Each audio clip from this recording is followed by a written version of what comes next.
Bienvenidos, valientes de la oscuridad. Antes de adentrarnos en historias que estremecen el alma, quiero contarte algo especial. Ya está disponible nuestro primer libro Sombras que no duermen, con relatos inéditos que podrás llevar siempre contigo. Encuentra el enlace en la descripción. Y recuerda, únete a nuestra comunidad, suscríbete al canal y activa la campanita para no perderte ninguna narración aterradora. Prepárate, la penumbra aguarda. Subí a la montaña al final del deshielo con la promesa sencilla de un trabajo pagado por días y un refugio de piedra reservado para mí solo. Me habían encargado actualizar unas mediciones viejas para el mapa de riesgos, espesores de neveros tardíos, estabilidad de los pedreros, vida útil de una vieja pista forestal que se perdía a media ladera. No llevaba intención de encontrar nada más allá de números y líneas, pero desde el primer tramo de bosque entendí que estaba entrando en un territorio que no se limitaba a exhibirse, sino que trabajaba también desde adentro, abriéndose paso por mi respiración. El aire olía a resina caliente y a polvo de corteza, con una acidez apenas metálica que se me pegaba a la parte posterior de la lengua. Las agujas secas crujían bajo las botas con un sonido menudo, como una lluvia de vidrio. Cada tronco goteaba savia oscura que atraía avispas perezosas, y a veces, cuando el sendero se empinaba, notaba en el paladar un gusto mineral, una huella de piedra que se iba asentando en la saliva, como si la montaña quisiera ir ocupando los huecos. En la cota del último pino, el olor cambió. El bosque quedó atrás sin ceremonia y apareció el prado alto, espeso de gramíneas y flores con corolas tensas, cuchillos blandos que rozaban la pernera y dejaban vetas de polen en los calcetines. El sol pegaba, pero no calentaba, era una luz dura, cortante, que arrancaba destellos a cada grano de mica. Las chovas circulaban en torbellinos a lo lejos, y no había viento, solo una suerte de corriente fija que me lamía las orejas, como la respiración de una boca enorme. El refugio estaba al borde de un anfiteatro de circo glaciar, en una repisa natural que olía a lana húmeda por las ovejas que venían a rodar el lomo contra las piedras.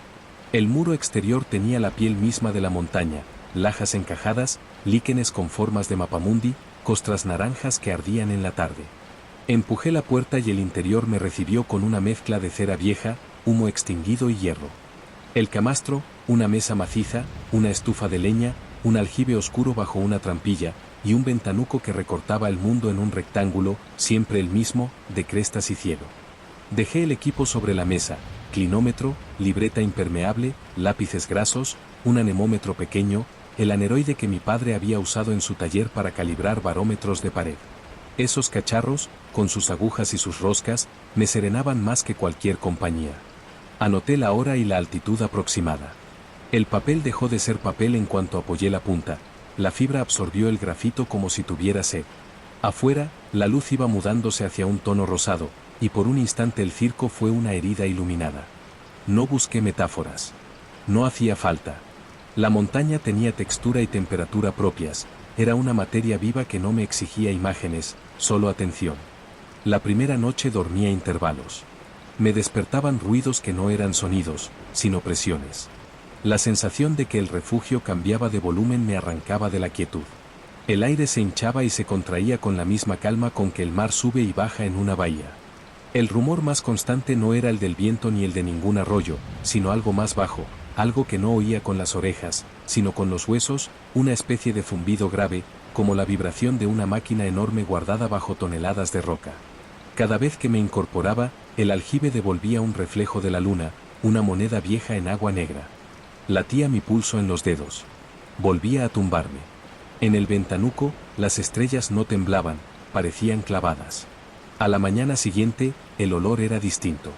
Desapareció la cera y subió el agua estancada del aljibe, olor a monedas sumergidas, a piedra mojada. Enfrié un trozo de pan sobre la mesa y me lo comí sin apetito, solo para obedecer al cuerpo. Mis herramientas habían sudado un halo de óxido leve en la madera. Al abrir la puerta, un golpe de luz me dejó la retina granulada. Salí con la libreta en el bolsillo, y el lomo de la montaña, que desde abajo parecía tan nítido, se convirtió enseguida en una superposición de planos que engañaban la distancia. El suelo hacía ruidos diferentes según la banda, agujas secas, grava redonda, losas firmes, arcilla apelmazada. Un caballo invisible había dejado huellas viejas junto a una roca, y en ella se había cuajado el agua de la noche formando meniscos frágiles. En cuanto pisé un nevero sucio, el aire cambió otra vez. incorporó una nota de ozono y algo agrio, como una cueva. Hice una primera ronda de medidas. La cuerda métrica pesaba más de lo que debería, saturada de humedad. El clinómetro daba ángulos fieles, y los apunté junto a pequeñas descripciones táctiles, palabras que no eran para un informe sino para mí: lajas con borde cortante, esquisto que se esfolia al tacto, arcilla fría, polvo de granito que raspa las encías al hablar. Anoté también el curso de un hilo de agua que nacía donde el nevero tocaba una piedra expuesta. Cada cosa parecía asomar una lengua para decir su nombre, y yo respondía escribiendo lo que sentía en los dedos. El sol al mediodía era una plancha abierta sobre mi nuca, pero el aire seguía frío y los dedos se endurecían. Una mariposa de alas de cartón se posó sobre el clinómetro y me miró con sus ojos impenetrables que no miraban. La montaña me miraba, pensé, pero me obligué a quitar esa frase para no ceder al lugar común. No necesitaba ojos. Bastaba su respiración. El segundo día fue más claro y más raro. Empecé a notar repeticiones. No las de la luz, que siempre vuelve, ni las del hambre, que reclama sus horas. Eran repeticiones de detalles pequeños que no tenían motivo. Un grupo de chovas cruzó la cuenca con el mismo dibujo exacto que el día anterior, con la misma separación entre ellas, con la misma sombra de pluma arrastrada sobre el pedrero. Una nube, solo una, se detuvo en el mismo punto sobre la cresta y dejó el mismo charco de sombra, como un sello. Y las huellas. Volví por el sendero y vi huellas de bota que no eran nuevas ni viejas, sino recientes con la forma exacta de mis suelas. No era extraño, pero sentí una pequeña resistencia al admitir que eran mías, porque había tramos donde juraría que no había pasado. Pisé sobre ellas con deliberación, ajustando la planta, y el crujido del material bajo la goma fue el de una tapa que cede para volver a su sitio. Dentro del refugio, la libreta que había dejado cerrada amaneció abierta. Los últimos números estaban escritos con mi letra, pero con una presión distinta, como si yo los hubiera puesto con una mano entrenada en otra vida. En la esquina inferior derecha de la página, donde a veces dibujo una flecha o marco un asterisco, había una mancha clara, una huella de sudor en óvalo. Coloqué mi pulgar encima. Encajaba a medias. Era mío, pero no recordaba ese gesto. Cerré la libreta. La madera de la mesa tenía vetas que parecían cauces. Me dejé caer en la silla. La estufa, apagada, olía a ceniza fría con una nota ácida, como de almendra amarga. Afuera, el sol empezaba a inclinarse. Dentro, la penumbra no tenía color. Decidí ocupar tarde y noche con una línea nueva hacia la lengua más baja del circo, donde el hielo viejo asomaba su anamnesia al aire. Fijé jalones a distancia regular y me entretuve en medir pequeños cambios de temperatura con una sonda barata que me habían dado para el encargo. La pared del nevero exhalaba un aliento seco que me quitó el gusto de la boca. Me acerqué demasiado y el borde me devolvió partículas sueltas que golpearon las mejillas como sal. En el perfil del hielo había capas, años en pequeñas bandas de cristal con polvo atrapado, restos de incendios lejanos, de volcanes que no eran de aquí. Al poner la palma supe que había algo más, un ritmo. No era una vibración igual al zumbido nocturno del refugio. Era un pulso que no estaba en el hielo ni en mis dedos, sino en el hueco que quedaba entre ambos. Un pulso lento que parecían dos. La tercera noche fue cuando entendí que el refugio tenía elementos que no respondían al plano típico: trampilla del aljibe, mesa, camastro, paredes, ventana. Había también una fuga, una grieta invisible por donde entraba un hilo que no era aire ni agua, sino algo que acercaba y alejaba el mundo. Me acosté tarde, con una incomodidad hecha de cosas pequeñas, migas de pan clavándose en el reverso del muslo, el borde granulado de la manta raspando el antebrazo, un hilo de luz colándose por la juntura de la puerta y dibujando una línea sobre el suelo. Cerré los ojos con fuerza, deseando triturar esos detalles en una sola masa, pero la atención se ajustaba sola, como el foco de un objetivo, y amplificaba cada minucia hasta convertirla en un territorio entero. El olor de mi sudor se mezcló con el de la lana, y el conjunto se tornó un animal dormido respirando pegado a mí. Me desperté cuando creí escuchar, no con los oídos, sino con la piel, el sonido que produce la nieve al tensarse antes de ceder. Esa especie de cuchillo de aire que anticipa la fractura. Me levanté descalzo, los dedos en el suelo frío, y fui hacia la ventana. No había rastro de amanecer, aunque juraría que había dormido horas suficientes. Las estrellas se habían desplazado menos de lo que deberían. El aljibe, al que me asomé por un impulso sin nombre, tenía el agua casi inmóvil, pero el reflejo de la luna vibraba como si agitaran la superficie desde otro lado. Bajé la mano, no sé por qué, y toqué. El agua tenía la temperatura exacta de mi frente. No frescor, no frío, solo mi propia piel de vuelta en líquido. Sacudí la mano. El goteo sonó en la pared como si cayera muy lejos. Salí con las primeras palas de claridad. Quise bajar hacia la pista para comprobar si el reloj del valle decía otra cosa, si mis horas eran mías o prestadas, pero el sendero no correspondía con su recuerdo reciente. Los hitos de piedra habían multiplicado su número, o eso sentí, y aunque cada uno de ellos era único por su color y sus líquenes, todos se repetían en el gesto de estar. Era fácil atribuirlo a la fatiga o a la falacia del paisaje abierto, pero la mano en el bolsillo tocó la libreta y a través del cartón sentí un calor leve, como de animal aletargado. Abrí. En la página donde el día anterior había hecho una cuadrícula de medidas, encontré números que yo no había puesto, coordenadas, pequeños signos que uso para mí y para nadie más, porque no significan nada exacto sino un conjunto de sensaciones. Aparecían en un rincón, como si yo hubiese calculado a medias y luego me hubiese distraído. Dejé un renglón en blanco, tracé una línea en diagonal y me obligué a hacer otra cosa. A media ladera, topé con el primer resto humano que no había visto, un anclaje oxidado hincado en la roca, con una cuerda vieja que se perdía hacia abajo. La cuerda olía a minerales y a sudor antiguo seco. La toqué con cuidado, las fibras se deshacían al contacto, pero no del todo. El tacto fue el de una cáscara seca que, aun quebrándose, mantiene un hilo de fuerza. Seguí su trazo con la vista y divisé una pequeña oquedad donde la sombra parecía tener más peso. Me desplacé despacio, tanteando cada superficie con la suela. El suelo era distinto allí, menos resonante. El sonido del paso no era el de una caja, sino el de una tela. Al asomarme, descubrí que la hendidura se abría hacia una cavidad estrecha con las paredes recubiertas de musgo oscuro. El aire allí olía a piedra húmeda y a algo vegetal sin flor, un olor de raíz que no llega a hoja. Extendí una mano.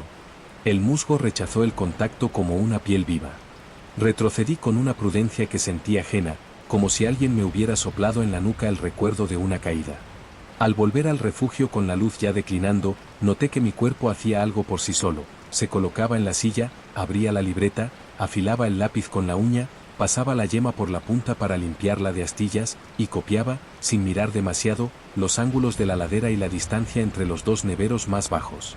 A cada número le añadía un pequeño trazo en rojo, un código que me había inventado años atrás para distinguir mediciones hechas con viento de las hechas con aire quieto.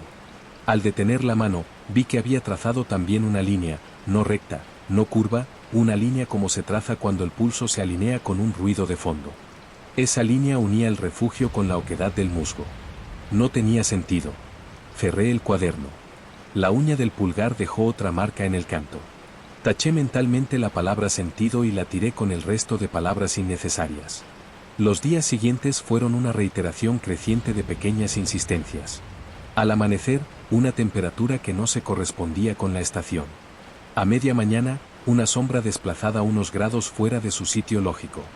Al mediodía, un brillo en la piedra no causado por mica sino por una sustancia que olía a sal y no era sal. Por la tarde, ecos. A veces, cuando levantaba la vista, veía un punto negro sobre el cordal, y al parpadear el punto estaba más cerca sin haber trazado trayectoria en mi atención. Eran chovas, sí, y rebecos, sí, pero estaban donde yo no los había colocado. La libreta se abría por páginas que yo creía ya usadas, pero ofrecían un espacio intacto dispuesto a recibir algo que yo aún no había pensado. Hubo un momento en que mi aneroide marcó una presión alta incompatible con la sensación en el pecho. Me palpé la clavícula buscando un ritmo, y lo encontré desplazado. Mi respiración no obedecía al aire ni al esfuerzo, obedecía al zumbido que vibraba abajo, en lo profundo, allá donde la montaña era su propia raíz. Me rendí a la idea de que debía bajar. Llamarlo retirada me resultó teatral, preferí decir que iba a contrastar datos.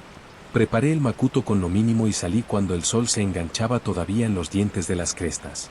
Los hitos parecían haber girado en mi ausencia, mostrando otra cara.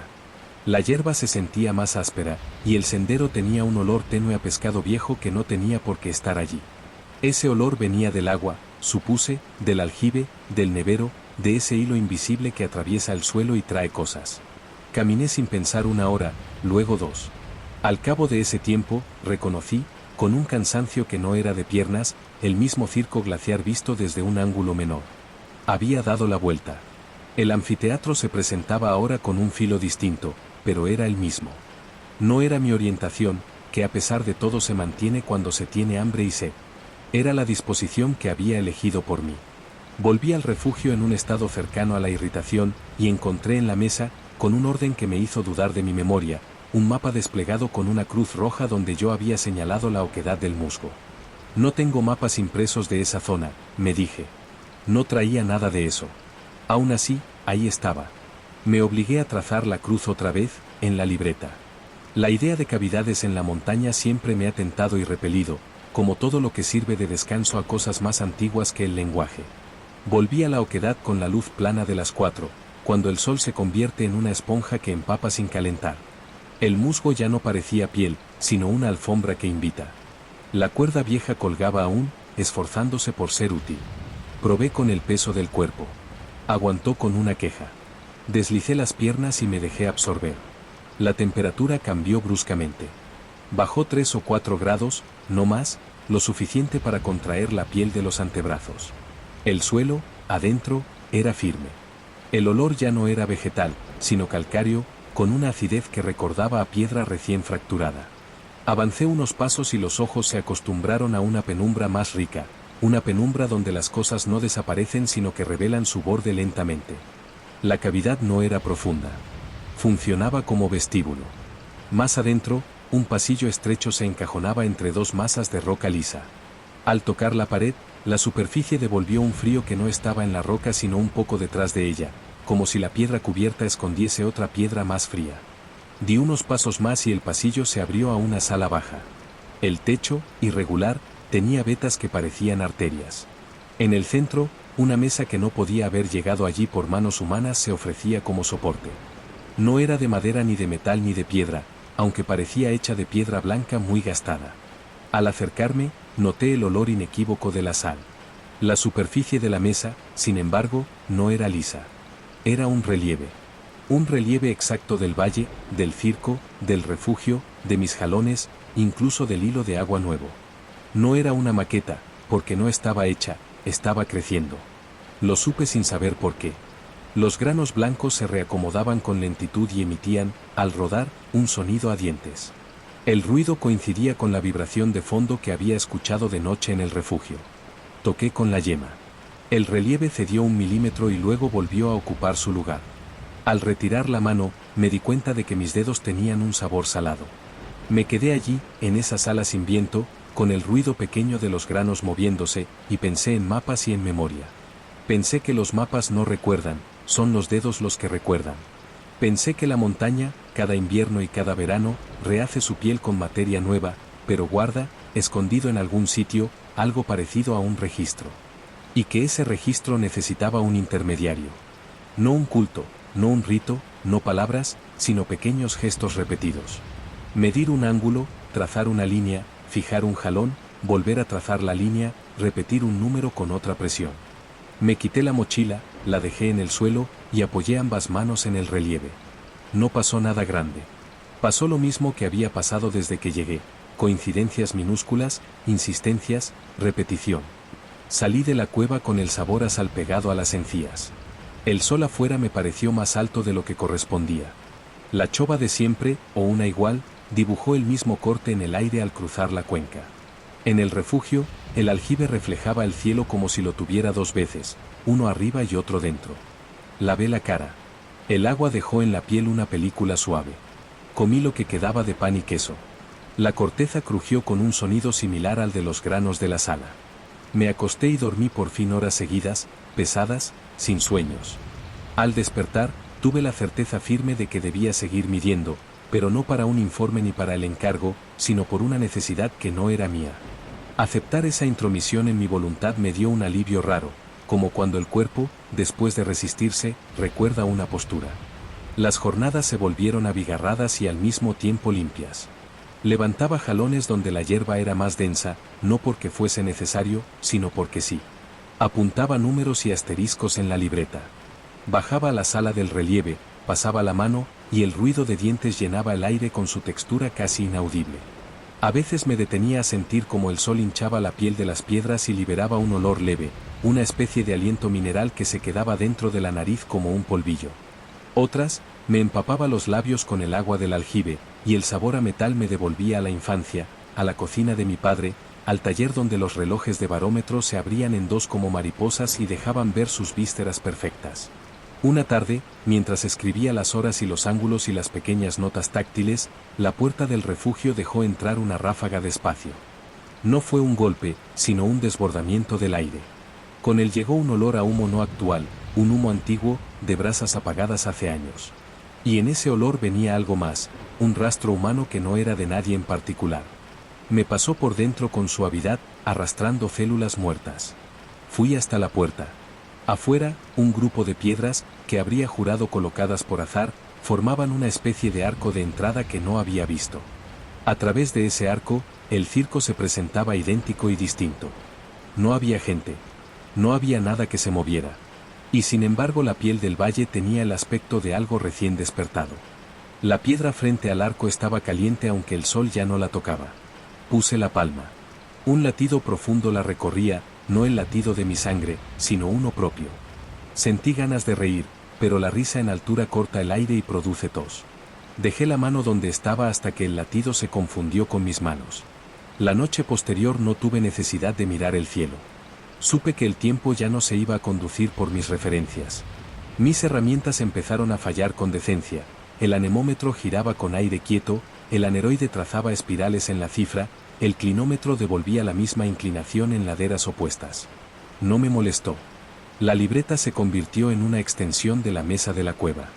Cada número era una semilla para la reorganización del relieve. Empecé a notar, cuando bajaba, que el ruido de dientes variaba según lo que había escrito. Con cifras de temperatura, el sonido era seco, con ángulos de ladera, más arrastrado, con descripciones táctiles, combinaba ambos. No era música. Era trabajo. Y mi cuerpo, lejos de resentirse, se ajustaba al ritmo. Cambió mi hambre. Ya no deseaba queso, sino agua. Cambió mi sed. Ya no deseaba agua, sino un sorbo de ese aliento mineral que se desprendía de la piedra al atardecer. Me sorprendí lamiendo una laja con naturalidad y sin vergüenza, probando su polvo con la lengua, descubriendo en él sabores familiares, hierro, un fondo de yodo, un toque casi dulce que se quedaba en el paladar. Sabía a lo que sabía el mundo. En algún momento, dejé de intentar bajar. No es que aceptara quedarme. Fue que la idea de irme dejó de tener bordes. Había un valle más allá, seguro, con carreteras y bares donde la sopa humea y deja un olor de ajo que se te mete en el abrigo. Había casas y voces, estaciones y horarios. Pero aquí, en el arriba, el calendario había encontrado una forma más antigua de contarse a sí mismo, y a mí me había incluido en su sistema de medidas. El cuerpo necesita un sistema. El mío, en la montaña, encontró uno. No eché de menos nada concreto. Y en ese espacio sin nostalgia, los detalles se afinaron aún más. Empecé a percibir, por ejemplo, que el zumbido nocturno bajo el refugio cambiaba a lo largo de la noche, no con una progresión, sino con intermitencias. A intervalos, el ruido bajaba un semitono, si eso puede decirse de un ruido que no pertenece al oído. En esos momentos, el aljibe parecía ensancharse. El agua tomaba más espejo, las paredes del depósito se dilataban. Y en la mesa de la cueva, los granos de relieve aceleraban su reajuste, dejando pequeños cabellos de sal atrapados en los bordes de las formaciones. Descubrí también que mi sombra en la pared del refugio, a ciertas horas, no correspondía con la mía. Le faltaban gestos, o le sobraban. A veces, la sombra tocaba la libreta antes que mi mano. A veces, no se movía cuando yo me movía. No me inquietó. Yo, que había buscado durante años la manera de que las cosas se colocaran quietas en mi cabeza, sentí un alivio profundo al ver que se colocaban solas fuera de ella. Un día de niebla, esa niebla que no sube ni baja sino que se estaciona en capas, decidí dejar el refugio abierto y caminar sin rumbo medible. La sensación bajo los pies fue nueva. La hierba mojada tenía una tracción distinta, el grano del suelo se aglutinaba y la suela resbalaba en lugares donde no había barro. Era como si el terreno hubiera sido recién barrido. En un recodo, encontré huellas otra vez. Eran como las mías, pero no eran recientes. Estaban frescas. Cada arista del dibujo de la suela se veía limpia, como recién marcada, y sin embargo la película tenue que las cubría decía que habían estado ahí un tiempo. Coloqué el pie dentro de una. Encajó con el ajuste exacto del cierre de un guante. Seguí la línea que dibujaban. Me condujo, no a la cueva, no al arroyo, no al bosquecillo bajo, sino a un tramo de ladera desnuda donde el suelo crujía con el sonido de una costra. Allí, las huellas se multiplicaban. Docenas, todas mías, en direcciones que contradecían el sentido. Di un paso atrás. Las huellas detrás de mí, las de un minuto antes, ya estaban cubiertas por esa película delgada que pone el tiempo en las cosas. Eso me enseñó que aquí el tiempo no se colocaba lineal, sino como sal en una mesa húmeda, ocupaba los huecos según las necesidades. Comprendí entonces otra cosa aún más sencilla y más severa. La montaña, con su sala de sal y su zumbido y sus huellas, estaba instruyéndome para que yo la escribiera por dentro. No necesitaba mis fotografías, ni mis informes, necesitaba la mano, el pulso, la presión de la yema sobre el papel. Un gesto repetido, sin metáforas, sin adornos. Cada vez que repetía ese gesto, un ajuste invisible tenía lugar. Afuera, una piedra se desplazaba medio milímetro, un hilo de agua cambiaba su ruta, un nevero cedía menos. No era magia. Era trabajo. Empecé a escribir con más detalle táctil. Si un esquisto se esfoliaba, lo apuntaba con la sensación de hojaldre seco que se deshace en capas. Si la arcilla se pegaba a la bota, describía la consistencia exacta con que se quedaba, ni plástica ni quebradiza, la medida de su resistencia al tirón. Si un líquen se desprendía, anotaba el leve olor a hongo seco que liberaba, mezcla de papel viejo y piedra tibia. Si el viento por fin soplaba, registraba no la dirección sino el modo en que levantaba la camiseta de lana y la dejaba caer a intervalos. A la semana, si pudo pasar una semana en ese sistema elástico, el zumbido del refugio era parte de mí. Dormía cuando bajaba, me despertaba cuando subía. Pasaba la lengua por los dientes y encontraba granos invisibles. Me pesaba la lengua. Bebía agua. El agua sabía a monedas. La última tarde tuvo la claridad de un cristal. Sentí que debía bajar a la sala una vez más y tocar el relieve con las dos manos a la vez, sin lecturas. Lo hice con la torpeza de quien se arrodilla en un lugar sagrado sin saber por qué. La sal estaba menos fría. El ruido fue más rápido. Por primera vez, el relieve no volvió inmediatamente a su forma. Quedó una huella suave de mis palmas en la ladera que representaba el pedrero que veía desde el refugio. No me dio miedo. Subí despacio, sin mirar atrás. Afuera, el aire estaba quieto. El sol se devanaba detrás de una veladura. La sombra del refugio, proyectada larga hacia el circo, no era mía. Entré. Sobre la mesa, la libreta se había adelantado. En la página rota donde yo habría escrito el último ángulo del día, ya estaban los números. Eran míos con una exactitud que negaba su veracidad. Al pie, una frase que yo uso muy rara vez en mis notas personales cuando una ubicación se me niega. No la había escrito esa temporada. Estaba ahí con mi presión y mi inclinación de trazo. Decía que el descenso ya no es un vector, sino un espesor. Cerré la libreta con cuidado. El aljibe latió. Me incliné sobre él. Mi cara se reflejó y se deformó por un pliegue en el agua que no venía de la superficie. El reflejo de mis ojos parecía más oscuro. Llevar la mano a esa oscuridad fue tan natural como rascarse.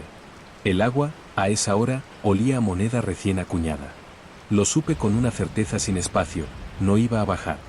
No lo pensé como un acto de renuncia, sino como un ajuste final en una maquinaria que por fin ha encontrado su diente. Me tumbé en el camastro, sin deshacer la manta. Oí con el hueso del pecho como el zumbido se acomodaba alrededor del refugio, desde allí, a mi alrededor. El techo tenía manchas de humedad con forma de mapas. En una de ellas podía ver el trazado del sendero, y mi huella dentro, y la doblez de la ladera, y una pequeña sala redonda donde los granos de sal se acomodaban sin sonar. Me quedé así no sé cuánto. Afuera, la luz despegó y se llevó detrás su bordes. El olor cambió de nuevo. Ya no era cera, ni hierro, ni agua con metal. Era un olor de piedra tibia, la temperatura de la mano cuando otra mano la cubre. Entendí, sin necesidad de palabras, que el refugio no había sido construido solo con rocas de la ladera. La montaña había dejado crecer adentro una cavidad con paredes que sabían a sal, y alguien, antes que yo, había escrito la forma. Me levanté con el cuerpo ligero. Abrí la trampilla del aljibe como si abriera un libro por su mitad. El hueco respiraba. Apoyé los codos en el borde y dejé caer la cabeza hacia la oscuridad hasta que la frente tocó la lámina.